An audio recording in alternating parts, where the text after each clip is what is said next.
बात सबसे इंपॉर्टेंट है वो ये है कि क्यों मिस्टर श्रीवास्तव ने बोला भी अरे उसको तो ब्लड कैंसर है। मैं आपको बता रहा हूं पूरा ग्राउंड ये है कि उसकी एनहांस्ड इंटेरोगेशन ना हो, उसको किसी ब्लड कैंसर है उसको किसी अस्पताल में डाल दिया जाए ताकि पूछताछ ना हो पाए, क्योंकि पैनिक सिर्फ ये है कि वो कौन से नाम लेगा। मैं लीगल बात कर रहा हूं, क्रिमिनल लॉ में टेरर केसेस में कोई स्टैट्यूट ऑफ लिमिटेशन मैं चाहती हूं कि क्या वोट से बढ़कर कुछ नहीं है राजनेताओं के लिए। आग्रह करूंगा भारतीय जनता पार्टी से कि वो पार्लियामेंट में एक बिल लेकर के आए और ऐसे आतंकवादी मामलों में ये लीगल राइट्स खत्म कर देने चाहिए। के अंदर ये घटना घटे तो सत्तारूढ़ कांग्रेस पार्टी के नेता वो प्रेस कॉन्फ्रेंस करके वो पुस्तकों का विमोचन करे, जाकर के कहे कि पाकिस्तान का तो कोई लेना देना नहीं है, एक अल्टरनेट थ्योरी करने लगे जो चालू करो बे। तो चलिए शुरू करते हैं। 2015 में भारत की अदालत से एक वारंट लिया गया, उस वारंट को लेकर केस दोबारा जागृत किया गया यूएसए में, और उसके बाद 2019 से अगर यूपीए ने 2011 से 2014 में कौन से तीर मार लिए थे मेरे भाई, बता देना ना। हम भी करते, मुझे डाल देते, हम भी ले आते राणा को। मैं इश्करन भंडारी ये कह रहे हैं कौन से तीर मार लिए, कौन से तीर। यूपीए होती तो वो भी कर लेती। प्लीज इन्हें समझाइए कि कर सकती थी पर तो किया क्यों 2015 में ही ले आते, आप 10 साल लेट हो। सरकार बना लेते ना। नाविका जी पहली मुझे बोलने, एक मिनट बोले। नाविका जी हिस्टोरिकल फैक्ट है कि 26/11 हुआ, उसके बाद 28/11 या 5 दिसंबर या 10 दिसंबर नहीं हुआ, मतलब जवाबी कार्रवाई क्यों नहीं हुई। पाकिस्तान से आए के पाकिस्तान ने टेरर हमला किया, इतना शक्तिशाली देश भारत, और वो खुश फील कर रहे थे कि हमने पाकिस्तान पे कोई जवाबी कार्रवाई नहीं की, इससे टेरर अटैक बढ़ते हैं। दूसरी बात, जब उस समय यूएस में यूपीए सरकार थी तब तो पुस्तकें रिलीज हो रही कि आरएसएस की साजिश, क्यों चाहेंगे पाकिस्तानी आएगा। पर तीसरी बात सबसे इंपॉर्टेंट है वो ये है कि क्यों मिस्टर श्रीवास्तव ने बोला अभी अरे उसको तो ब्लड कैंसर है। मैं आपको बता रहा हूं पूरा ग्राउंड ये है कि उसकी एनहांस्ड इंटेरोगेशन ना हो, उसको किसी ब्लैडर कैंसर है उसको किसी अस्पताल में डाल दिया जाए ताकि पूछताछ ना हो पाए, क्योंकि पैनिक सिर्फ ये है कि वो कौन से नाम लेगा। मैं लीगल बात बता रहा हूं, क्रिमिनल लॉ में टेरर केसेस में कोई स्टैट्यूट ऑफ लिमिटेशन अमेरिका में भी तो कोई नाम लिया होगा, किसी का नाम आएगा पूछा आपकी सरकार ने, भारतीय है तो वो वहां से कोई नाम नहीं आया अभी तक। बोलने दीजिए, अमेरिका को बंद करो, हाथ जोड़ के मैं कोई दस्तावेज आपको नहीं मैं मोदी साहब से गुजारिश करता हूं। रिलेशनशिप है, भारत के रिलेशनशिप है कि भारत ले आई।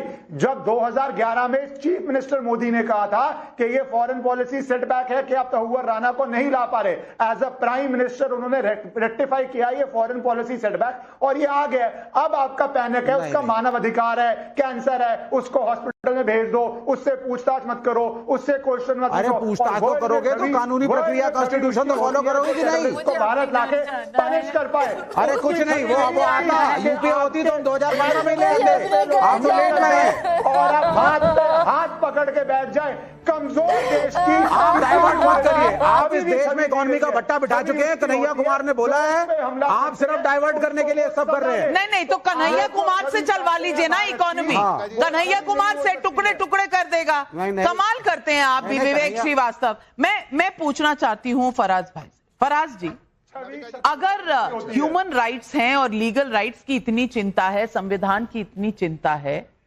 होनी भी चाहिए, जरूर होनी चाहिए, ये देश संविधान से चलता है, लेकिन उनके संविधान के राइट्स का क्या होगा जिन्होंने अपने प्रियजनों को खोया है? उनके लीगल राइट्स का क्या होगा? क्योंकि केस तो उनका भी चल रहा है, उन्हें भी तो चाहिए कि जो रिस्पॉन्सिबल है 26/11 के लिए उसे न्याय मिले, और न्याय कानूनी प्रक्रिया से मिलता है। अब उनके न्याय के लिए तो कोई नहीं रो रहा, किसी को उसके ख्याल नहीं आए, लेकिन ख्याल आ रहा है तो तहव्वुर राणा के लीगल राइट्स का। ये क्या कहूं मैं। और इसमें जब जोड़ दिया जाता है बिहार का चुनाव आ रहा है, फलाना चुनाव आ रहा है, इसीलिए आप ऐसा कर रहे हैं, तो मैं पूछना चाहती हूं कि क्या वोट से बढ़कर कुछ नहीं है राजनेताओं के लिए? नाविका जी, आज मैं बहुत दिनों बाद आपकी इस बात से सहमत हूं। मैं तो ये आग्रह करूंगा भारतीय जनता पार्टी से कि वो पार्लियामेंट में एक बिल लेकर के आए और ऐसे आतंकवादी मामलों में ये लीगल राइट्स खत्म कर देने चाहिए। नाविका जी, मैं एक आपकी भी बात का जवाब दे दूं कि यूपीए सरकार ने क्या तीर मार लिए। नविका जी, पिछली सरकार में 2012 में ही external affairs minister mister Salman Khurshid और फॉरेन सेक्रेटरी रंजन मिथाई ने ये एक्सट्रेडिशन का मामला टेकअप किया था। With home? With US secretary of state Hillary Clinton और वेंडी शर्मन के साथ। और जब यूपीए सरकार ने एविडेंस दिए, यूपीए सरकार ने फुल प्रूफ केस बनाया, लगातार फॉलो अप किया, प्रेशर बनाया, और तब जाकर के आज हम लोग यहां पर इस नतीजे पर पहुंचे हुए हैं। तो और आज तक हम लोगों ने ये नहीं कहा, आज तक किसी भी किस्म का क्रेडिट नहीं लिया, लेकिन जहां कुछ होता है भारतीय जनता पार्टी को हमेशा इलेक्शन नजर आने लगता है। अब मैं एक बात कह करके नविका जी, वैसे इलेक्शन आपने बहुत सारे आरोप लगाए, सिद्धार्थ यादव जवाब देंगे, लेकिन वो इलेक्शन वाली बात सिर्फ याद करा दूं, आपकी अलायंस पार्टनर शिवसेना उद्धव ठाकरे गुट ने कहा है, भारतीय जनता पार्टी ने नहीं लिंक किया है, तो इस बात को ध्यान में रखें। लेकिन सिद्धार्थ यादव, सवाल आपसे हैं, जवाब दीजिए। देखिए नाविका जी, मैं 2-3 बात कहना चाहता हूं। मेरे को लग नहीं रहा कि कोई किसी के बीच में बोल रहा है, पर विवेक जी से आग्रह करूंगा कि रनिंग कमेंट्री ना करें। मैं सबको बहुत धैर्य से सुन रहा हूं, वो भी मुझे धैर्य से सुने।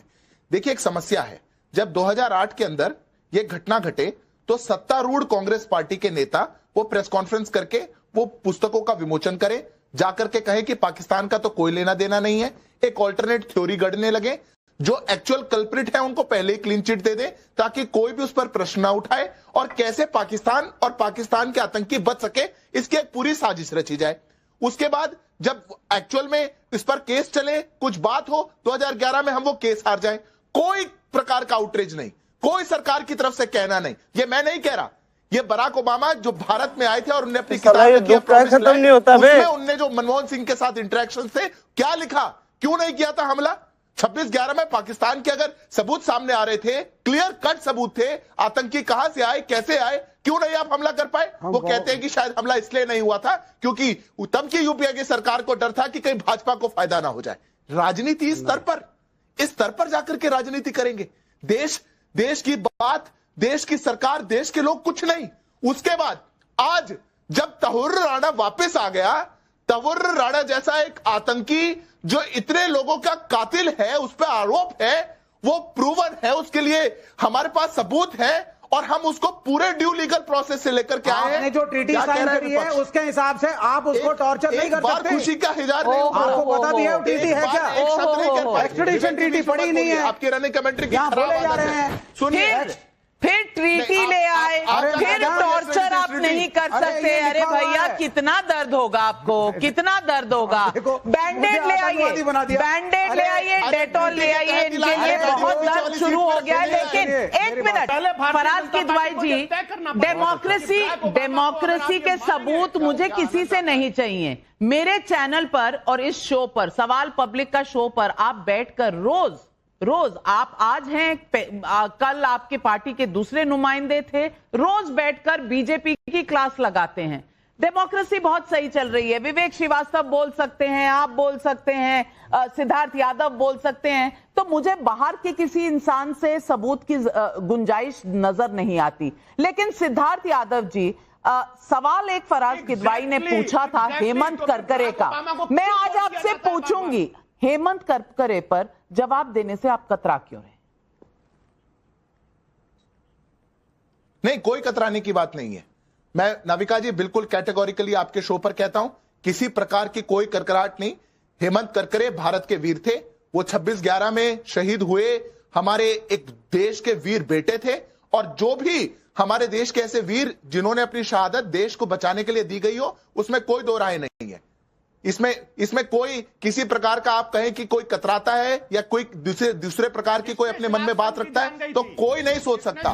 पर इनके लोग देश के वीरों को लेकर के क्या बोलते हैं, और इनके देश के लोग हमारे देश के शहीदों को लेकर के क्या बोलते हैं, सेना को लेकर के क्या बोलते हैं, गलवान को लेकर के क्या बोलते हैं, पुलवामा को लेकर के क्या बोलते हैं, दर्द तो वहां पर होता है। देश की सेना आकर के कहे कि हमने ये हमला किया, और आप जाकर के कहे कि पेड़ गिर गए थे, आप जाकर के कहे कि पत्थर गिर गए थे, हमने कहा कि हमने सर्जिकल स्ट्राइक करी और आप सबूत मांगते हैं। गलवान में कोई घटना हो और आप विदेशियों पर विश्वास करेंगे, और फिर यहां पर बैठ करके बड़े बड़े फ्रीडम इंडेक्स बता रहे हैं, कोई किसी एनजीओ ने कुछ छाप दिया कि देश में डेमोक्रेसी नहीं है। अरे जाकर के उस फ्रीडम प्रेस इंडेक्स का इंडेक्स देखिएगा, पत्रकारों को वहाँ सपोर्ट पे किया? हमसे अच्छी डेमोक्रेसी है। नविका जी, बराक ओबामा को इन्होंने जहाँ पर- सपोर्ट किया जहाँ ना। पर चल रही- पर मैंने ये फराज की दवाई फैक्ट और ओपिनियन में फर्क है, ये बात सिद्धार्थ यादव ने सही कही है। और बराक ओबामा ने ये कहा है कि मनमोहन सिंह ने कोई एक्शन नहीं लिया था 26/11 के बाद और इसलिए उनकी पॉपुलैरिटी कम हो रही थी। ये बात फैक्ट है। ये बात तब के इंडियन एयरफोर्स चीफ ने कल मुझे एक इंटरव्यू में कहा है, फली होमी मेजर साहब ने कहा है कि तब हम तैयार थे, हम 15 दिन तक तैयार रहे, हम इंतजार करते रहे कि 18 घंटों में हम पाकिस्तान पर वापस रिवेंज ले सकते हैं, लेकिन उन्हें ऑर्डर नहीं दिया गया। थोड़ी ना चलाएगी सरकार। हाँ, तो फौज ने नहीं चलाई, फौज वेट करती रही, लेकिन डिसीजन आया ही नहीं, क्योंकि डॉक्टर मनमोहन सिंह की सरकार में डिसीजन आता ही नहीं था। इकोनॉमिक पॉलिसी हो या इस तरह की पॉलिसी हो, किसी चीज पर डिसीजन नहीं आता। इश्करण भंडारी, अब फराज किदवाई साहब कह रहे हैं कि फॉरेन एजेंसी को आप लोग कैसे मान लेते हैं? 2 मिनट पहले दुहाई दे रहे थे कि भाई कोंडोलीसा राइस से बात हो गई थी, अरे हाँ एक्स्ट्रेडिशन मांगा था, केस हार गए थे, एक्स्ट्रेडिशन मांगा था, केस रिवाइव करने का कोई यहाँ पर पहल नहीं की गई थी, लेकिन एक्स्ट्रेडिशन मांग ली थी। मैं नाविका जी मैं आपको एक लीगल स्ट्रैटेजी बताता हूं। 2 तरह के केस डलते हैं। एक केस डलता है हारने के लिए कि हम हार जाएं और कह दें अरे कोर्ट ने तो हमारे विपरीत फैसला कर दिया, स्पेशली फॉरेन ज्यूरिसडिक्शंस के अंदर, अब हम क्या करें, कोर्ट ने नहीं मानी हमारी बात। दूसरा केस लड़ा जाता है कि केस हम जीतें, जिस तरह जीता गया तहुआ राना को लाया गया और प्रेसिडेंट ट्रंप ने मीटिंग में बैठ के बोला very evil person, we are sending him back to India. तो लड़ने के भी स्टाइल है, आप लड़ें हारने के लिए ताकि आप पब्लिक में कवर हो जाएं और आपके वोट बन जाएं और आप अपने वोट बैंक को बोल पाएं देखिए हम लाए तो नहीं उसको, पर कोई आप इल्जाम ना लगा पाए। और दूसरा, मैं मोदी साहब से गुजारिश करता हूं, मुख्यमंत्री बोलिए और 2025 में एज अ प्रधानमंत्री लेके आई है। पर जो मैं अगेन बात बोल रहा हूं, लीगल राइट्स की बात करें, पहले तो कैटेगरीज हैं, भारतीयों के लीगल राइट्स क्या हैं, एक पाकिस्तानी टेररिस्ट के लीगल राइट्स क्या हैं, ये सब इवॉल्व भी होते रहता है over the period of time. Extradition treaty में क्या है, उसका उल्लंघन हुआ नहीं हुआ तो प्रूव कैसे होगा, बहुत सारी पॉसिबिलिटीज हैं अभी, जिसके लिए इनको मानव अधिकार याद आ रहे हैं, इनके अंदर टेंशन हो रही है, तभी ये उछल उछल के बोल रहे हैं कैंसर पेशेंट है, कैंसर पेशेंट है। अरे भाई ही शुरू हो गए, आप वकील हैं, आपने एक्स्ट्रेडिशन ट्रीटी पढ़ी है, पहले बताइए। प्रेडिक्शन है, आपने एक्स्ट्रेडिशन ट्रीटी पढ़ी नहीं, आप आ गए यहाँ पर। दवा भी नहीं है, मैंने टॉर्चर बोला भी नहीं है, मैंने टॉर्चर बोला और यहाँ हर आदमी देशभक्त बोला जा रहा है। मैंने सिर्फ बोला इनहैंस्ड इंटेरोगेशन, आपकी इंटेरोगेशन से आपको टेंशन हो रही है, इंटेरोगेशन से। अरे हमें नहीं हो रही, एक्स्ट्रेडिशन ट्रीटी की सच्चाई पब्लिक को पता लगनी चाहिए, आप उसको टॉर्चर नहीं कर सकते। हम तो सुधर जाओ, सुन लो मेरी बात, ठीक है? थोड़े मैनर सीख लो, एथिकेट सीख लो, तमीज सीख लो और अपना काम धंधा ढूंढो कोई, ठीक है? अरे जो साइन करके आई है भारत सरकार में, तो वो बता रहा हूँ जी, देखिए आप यहाँ पे दर्दे जिगर, इतना तहव्वुर राना के लिए गाड़ी निकलवाइए, इन्हें सुप्रीम कोर्ट जाना होगा, सुप्रीम कोर्ट रात को बैठेगी इनका दर्द सुनने के लिए। मेरा दर्द नहीं है, नहीं दर्द सुनेगी ना, क्योंकि आपको अभी से लीगल राइट्स की चिंता हो गई है। मैं सिर्फ ये